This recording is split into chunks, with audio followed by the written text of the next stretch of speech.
한번 따라합시다. 나도 힘든데 꼭 전도를 해야 하나요? 우리 옆에 분들과 한번 질문해 봤으면 좋겠습니다. 나도 정말 힘든데 꼭 전도를 해야 하나요?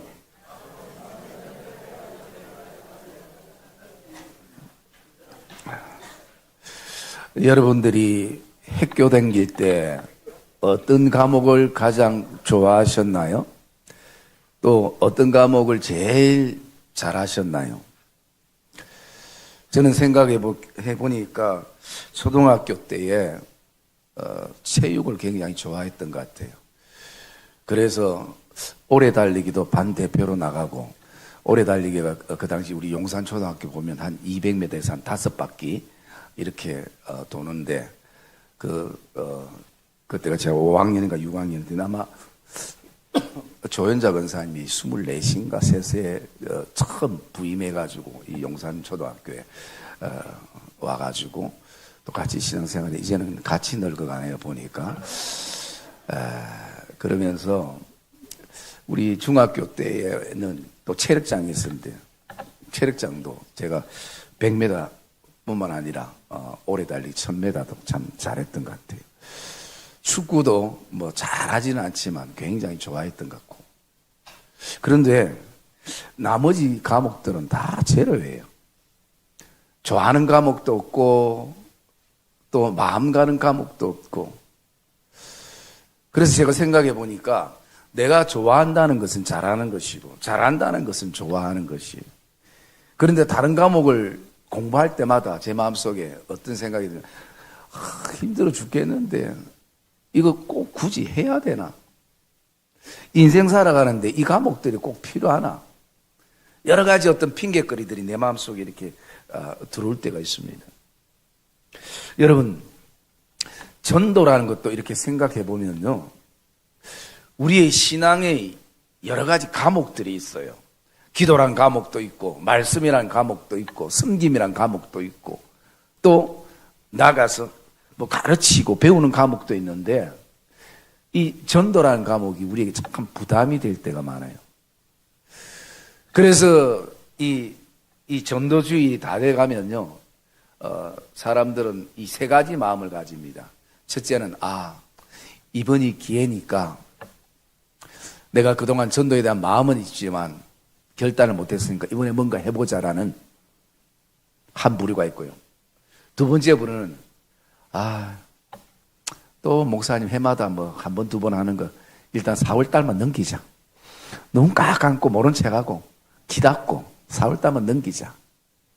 그리고 또 한 부류는 나도 신앙생활하기 힘들어 지금 죽겠는데 내가 누구를 전도한다는 것은 그것은 사치 아니냐? 응? 나도 내 신앙 제대로 감당 못하는데, 이런 어떤 부류의 사람들이 있습니다. 여러분, 저도 교회에서 전도가 없었으면 좋겠어요.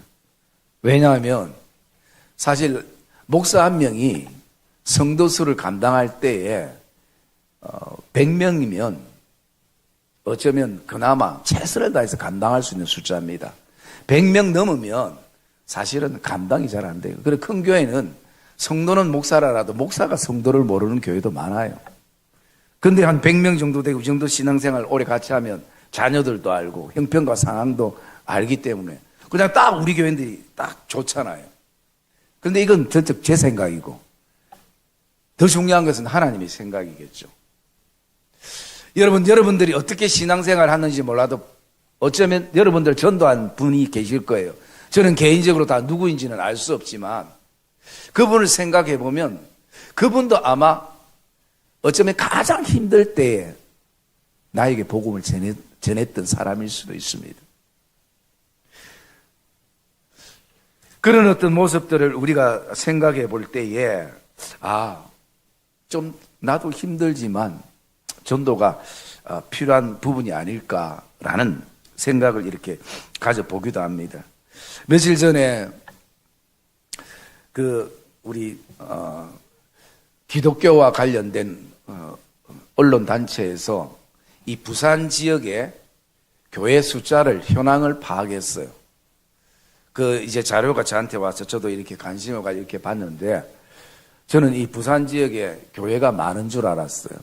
일단 이단은 다 빼놓고 정상적인 교회가 1913개, 2000개가 안 돼요.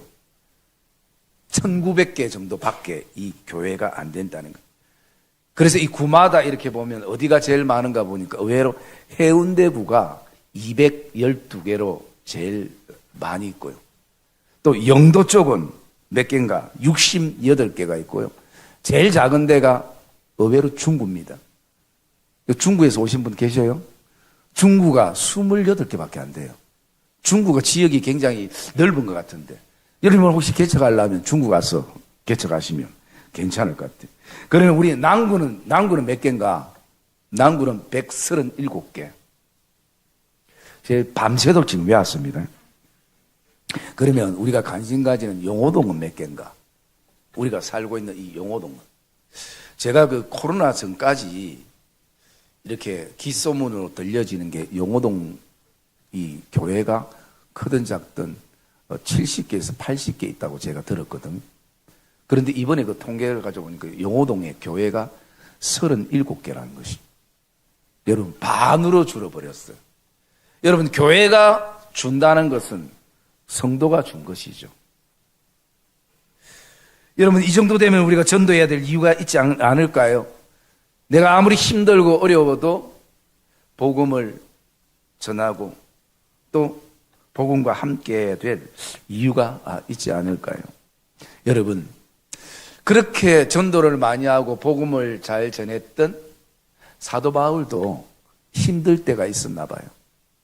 그래서 그가 어쩌면 하나님께 그런 질문을 던져봤을 겁니다. 하나님, 너무 지금 내가 힘든데 그래도 꼭 전도를 해야 하나요?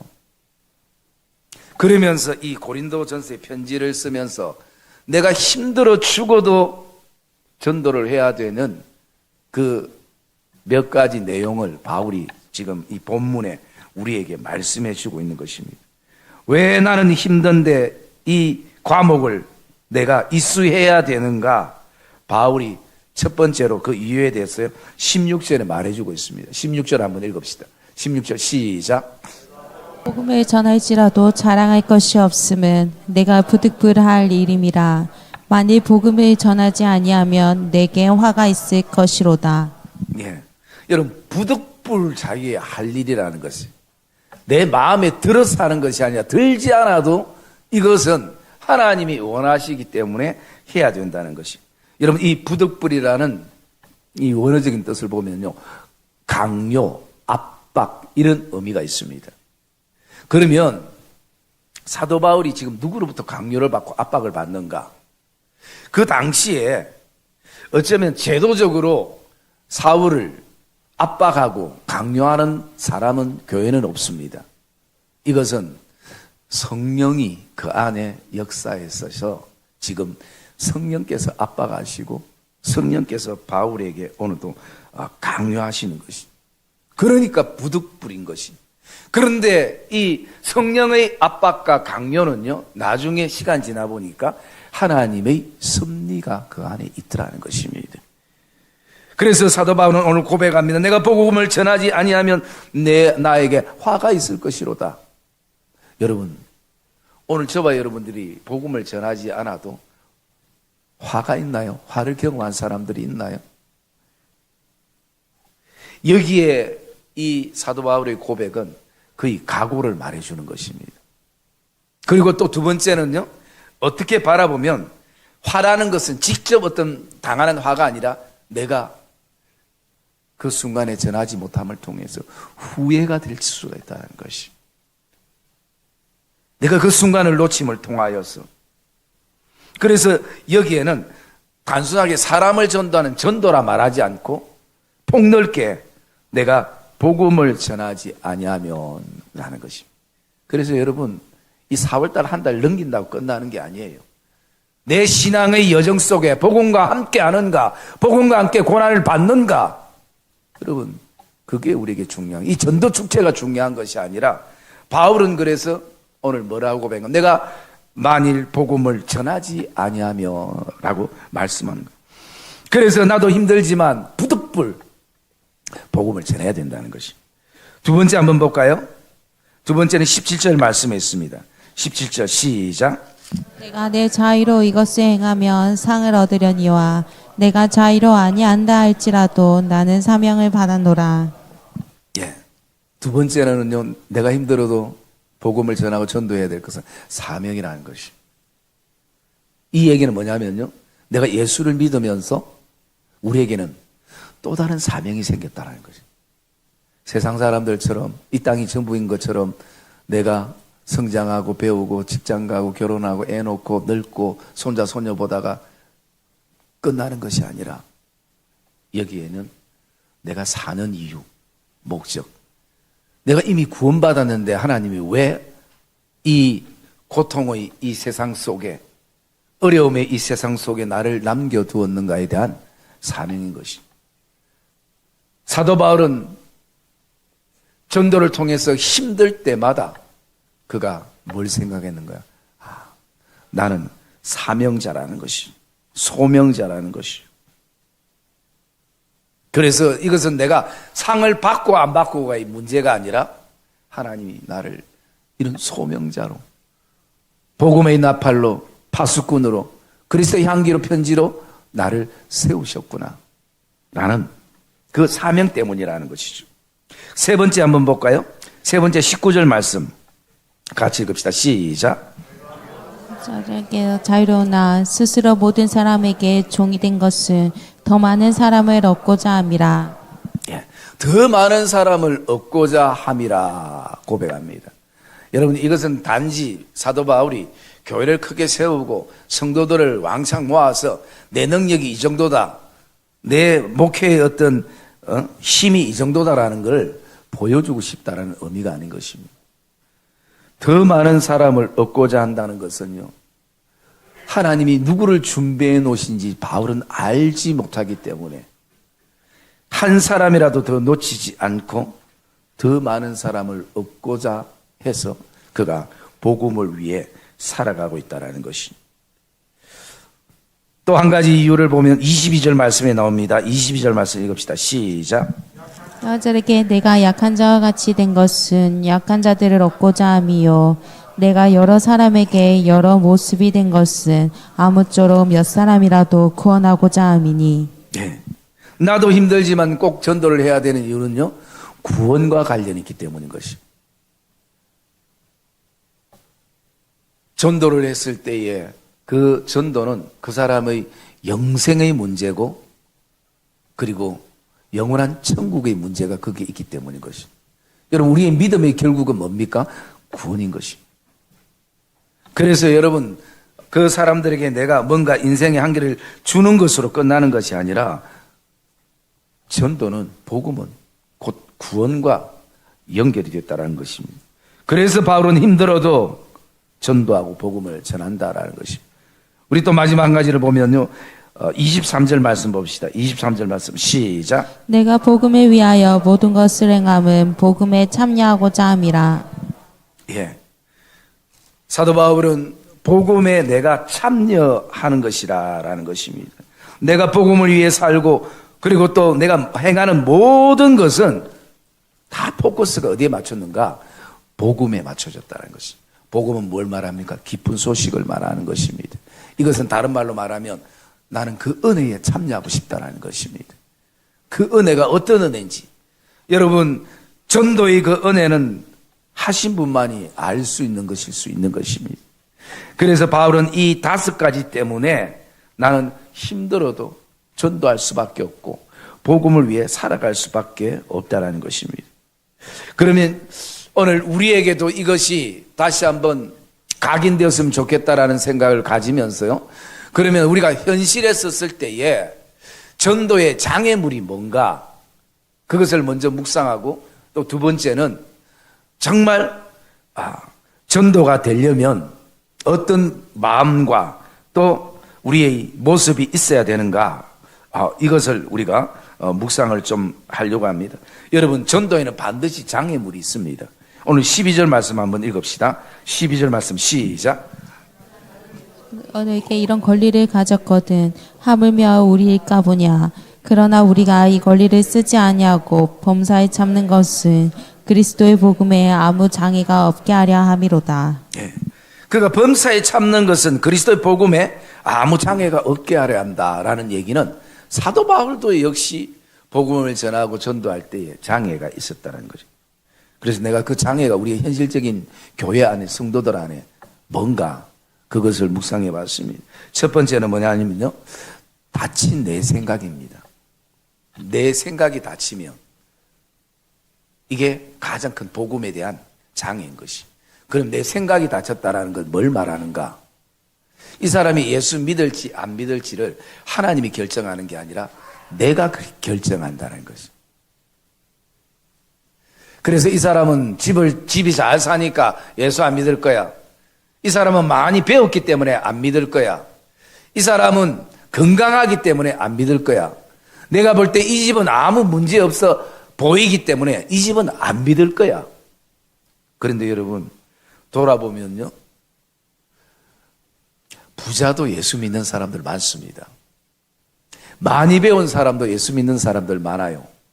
건강한 사람도 예수 믿는 사람들 많습니다. 우리 눈에 보이기는 저 가정 아무 문제 없는 것처럼 보이지만 모든 인생은 거기서 거기에요. 그 깊숙이 들어가 보면 많은 문제들을 안고 있어요. 밖으로 표현하지 않을 뿐이지. 문제 없는 가정이 있다 할지라도 그 가정에서 예수 믿는 사람들이 있습니다.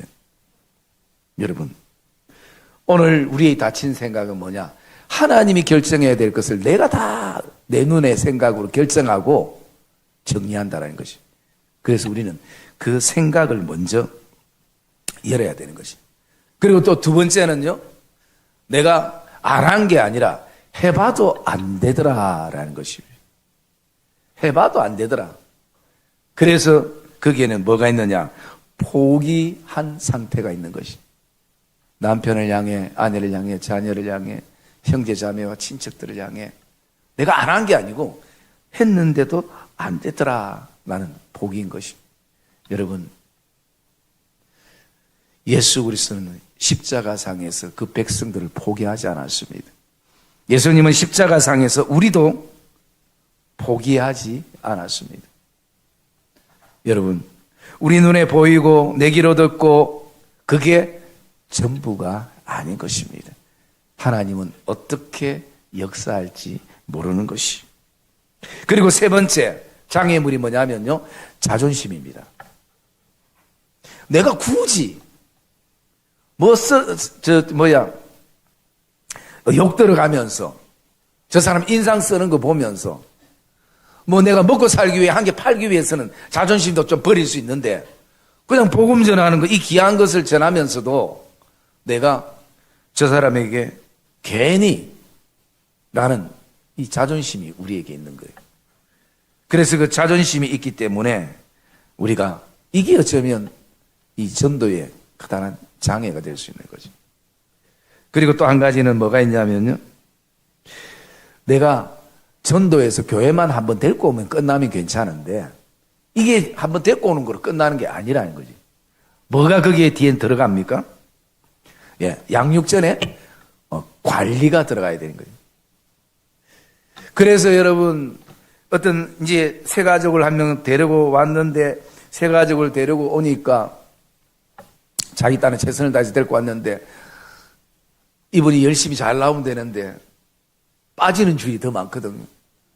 그러면 또 성도들이 궁금해서 관심 가지고 전도한 사람한테 물어보죠. 왜 빠졌는지. 근데 한 사람만 물어봅니까? 저 사람도 물어보고 이 사람도 물어보고 그러다 보니까 막 마음과 생각이 무거워지는 거죠. 그러면 어떤 생각을 합니까? 괜히 데리고 왔다 라는 생각을 가져요. 여러분, 제가 작년 한 해에 우리 성도들 새 가족들을 이렇게 프로테지를 조사해 봤는데요.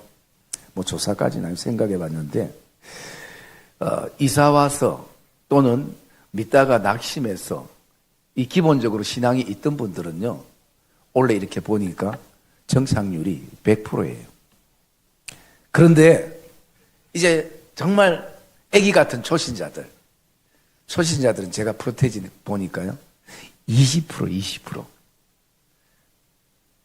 여러분, 그만큼 신앙의 뿌리가 내리진 거하고 내리기까지는 굉장히 힘든 거예요. 여러분, 우리가 그렇지 않습니까? 우리 태신자라고 하는 것은 말 그대로 아이를 품었다는 의미고, 그리고 아이 놓기만 하면 끝납니까? 사실은 아니잖아요. 손이 많이 가요. 손이 안 갈 수가 없어요. 그렇다고 그 아이가 엄마의 심정을 이해해서 자기가 알아서 오줌 싸고 난 다음에 자기가 닦고 또 똥 누고 난 다음에 닦고 밥을 알아서 가서 찾아 먹고 하면 좋은데, 여러분, 거기까지는 사실은 관리가 필요하네. 근데 이게 우리에게는 뭐예요? 무거운 짐이에요.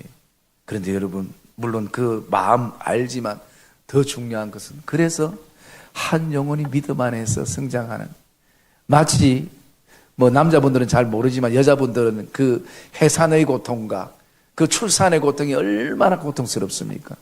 그러나 그 모든 괴로움이 다 잊어지는 순간이 뭡니까? 새 생명이 태어나서 우는 그 순간 보면 엄마들은 다 잊어버린대. 우리 남자는 몰라요. 안 나봤어. 여러분, 오늘 우리가 비록 관리가 힘들고 어렵더라도 우리가 좀 더 넓게, 더 깊게 우리가 바라볼 수 있어야 되는 것입니다.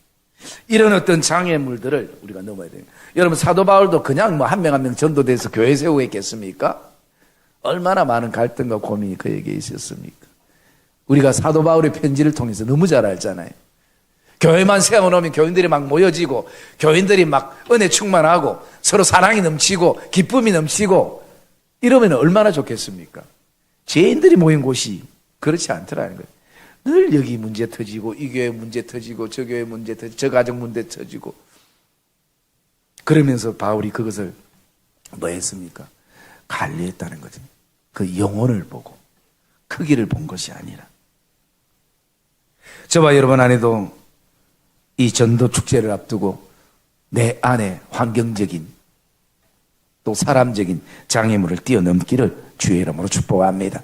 그때부터가 전도의 문이 열려지고 결단이 되는 것입니다. 그러면 우리가 두 번째로 실제적으로 전도가 되려면 라는 부분들을 우리가 한번 묵상을 같이 해봤으면 좋겠습니다. 첫 번째, 전도가 되려면요, 먼저는요, 공감대 형성이 중요합니다. 이것은 다른 말로 얘기하면요, 잘 들어줘야 되는 거죠. 그 사람이 쓸데없는 얘기를 해도 내 어떤 정치와 맞지 않아도, 생각과 맞지 않아도 그냥 리액션만 해주면 되는 겁니다. 잘 들어주는 거. 왜? 지금 시대는 사람들이 말하고 싶은데 들어주는 사람이 없는 시대예요. 왜? 핸드폰이 더 빠르기 때문에. 제가 어제 아랫가 그 화장실 가는 순간에도 핸드폰 안 들고 가니까 억수로 불안해요. 그 집안에서도. 그 짧은 몇 초인데도 핸드폰을 들고 봐야 되는. 그럼 우리가 그런 시대 속에 우리가 살아갑니다. 그러다 보니까 내 말을, 내 생각을 얘기할 때도 없고 들어줄 때도 없는. 여러분, 우리가 전도의 대상이 나무입니까? 아니면 짐승들입니까? 아니잖아요. 인격과 인격의 사람들이에요. 그러면 공감대. 여러분, 저도 옛날에 기차를 타고 또 비행기를 타고 이렇게 할 때 옆에 모르는 분 앉으면요, 우리가 제일 먼저 뭐 합니까? 우리 한국 정서가 이 공감대를 형성해요. 하다 못해 어떤가 합니까? 어디 사는지. 부산에 살면, 부산, 저도 부산 사는데, 어디, 용호동? 우리는 옛날에 용호동 산다고 절대 얘기 안 했죠. 대연동이라 얘기했죠. 대연동? 그쪽 문현동? 같은 난구네요. 여러분, 이 공감, 심지어 그거 없으면요, 나이나, 또 성씨나, 그리고 또 직업이나, 왜? 그때부터 공감대가 형성이 되면요, 사람이 마음이 조금씩 열리기 때문인 것이죠. 그래서 공감대는 나에게 맞추는 것이 아니라 태신자에게 맞춰야 되는 거죠. 나에게 맞추기 하기 위해서는 힘든 것이. 여러분, 두 번째는 뭐냐면요, 우리가 작은 선물이나 섬김이 필요합니다. 우리 교회에서도 이 전도 축제할 때 많은 경비를 들이면서 작은 선물을 준비하는 건 뭐냐면요, 우리 한국 정서는 한 개 받으면 일단 미안한 마음이 있습니다. 그래서 우리가 어디 여행 갈 때도 계란 먹고 싶을 때 계란 사가지고 내 혼자 다 먹으면 그냥 관계가 끝나지만 옆에 분에게 한 개 주면 그 옆에 분이 먹으면요. 미안한 마음 때문에 조금 있다가 음료수를 하나 사줍니다. 이게 한국 정서예요. 여러분, 작은 선물이 그냥 작은 게 아닙니다. 그 마음을 열 수 있는 섬김이 작은 게 아니라 그 마음을 여는 것이. 그리고 세 번째는요, 감동입니다. 이 감동은 평소에 진행돼야 되는 것이. 이 전도 축제 때만 진행되는 것이 아니라 평소에 감동을 주면요, 사람이 감동을 받으면 움직입니다. 우리 다 똑같습니다. 내가 안 움직이는 것은 감동을 안 받았기 때문인 것이. 그러면 감동을 주기 위해서는요, 거기는 양보가 필요한 것이죠. 이 사람이 교회로 갈 수 있다면 내 삶의 모든 것을 양보할 수 있는 마음이 십자가를 지는 것이고 한 영혼에 대한 마음인 것이. 그런데 우리는 양보도 안 하고 그냥 입으로만 하니까 안 되는 것이. 양보와 이해가 있으면 뭐로 흘러가는가? 감동으로 흘러가는 것이. 그러면 그 감동을 받으면요, 최소한 그래, 내가 뭐 자주는 못 가도 하도 서운하니까 결혼식 간다 생각하고 한번 가서 앉아주지. 여러분, 근데 이게 굉장히 중요합니다. 이게 어쩌면 매주 나오게 하는 또 다른 끈이 될 수 있는 것이. 그래서 여러분, 전도가 되려면 감동을 주는 사람이 되어야 되는 것이. 그리고 네 번째는 뭐가 필요하냐면 희생이 필요합니다. 많은 희생이 필요해요. 이 희생을 다른 말로 뭐라고 표현할 수 있는가? 오늘 본문에 나오는 것처럼 권리 포기입니다. 여러분 18절 말씀 한번 읽읍시다. 18절 말씀 시작. 그런즉 내 상이 무엇이냐? 내가 복음을 전할 때에 값없이 전하고 복음으로 말미암아 내게 있는 권리를 다 쓰지 아니하는 이것이로다. 아멘. 여러분, 권리를 다 쓰면요, 전도가 안 됩니다. 오늘 바울이 뭔 얘기를 합니까? 내 상이 무엇이냐? 내 상은 내가 복음을 전할 때 값없이 전했고 대가를 바라지 않았다는 것이. 영혼을 생각하며 대가를 바라지 않았다는 것이. 그리고 또 하나는 복음으로 말미암아 내게 있는 쓸 수 있는 모든 권리를 내가 쓰지 않았다. 포기했다라는 것이. 여러분, 오늘 이 희생이 우리에게 있어야 되는 것이. 우리에게는 권리와 의무가 있게 되어지는데요. 사도 바울은 어쩌면 한 영혼을 살리기 위해서 의무는 다 했지만 자기의 권리는 포기한 것이. 왜? 한 생명을 위해서. 여러분, 권리 포기가 쉽지 않습니다. 내가 누려야 될 거 누리는 거 당연한데 그 사람에게 권리를 주는 것입니다. 내가 먹는 권리가 있지만 그 권리를 복음을 위해서 양보하는 것입니다.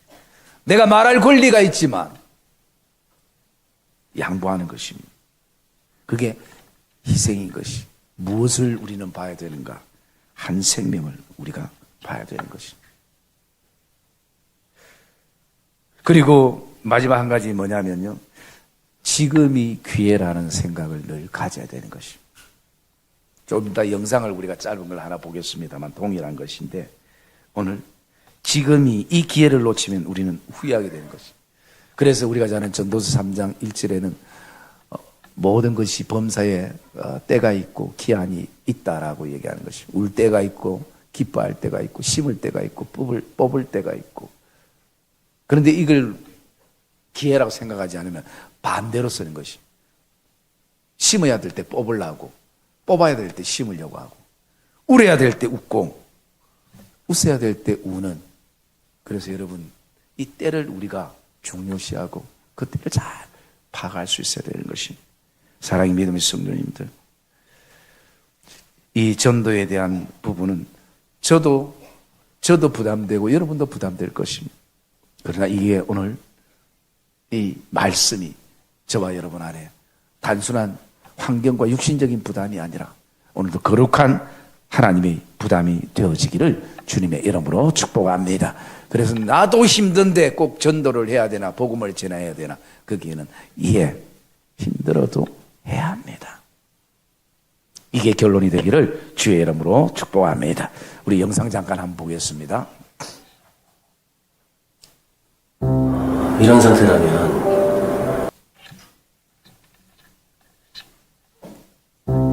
이런 상태라면 1년 3개월 정도밖에 남지 않았습니다.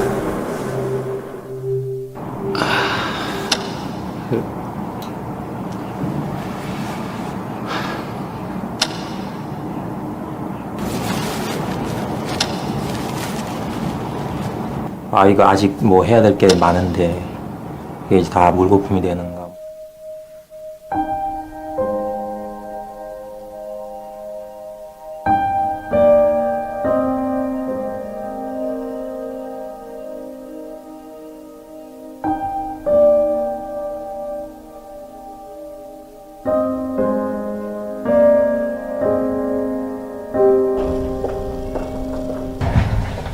요즘 많이 아프시죠? 검사 결과가 좀 나왔는데 생각보다는 조금 좋지 않게 나왔습니다. 좀 이런 말씀드리기 좀 뭐하지만 이런 상태면 한 9개월 정도 나오실 것 같습니다. 뭐가요? 뭐가 잘못 나온 건데요? 6개월 정도밖에 남지 않았습니다. 네? 뭐가요? 결과서를 좀 드릴 테니까 차근차근 보고 계시면 제가 다 갔다 와서 다시 자세히 설명을 드리겠습니다.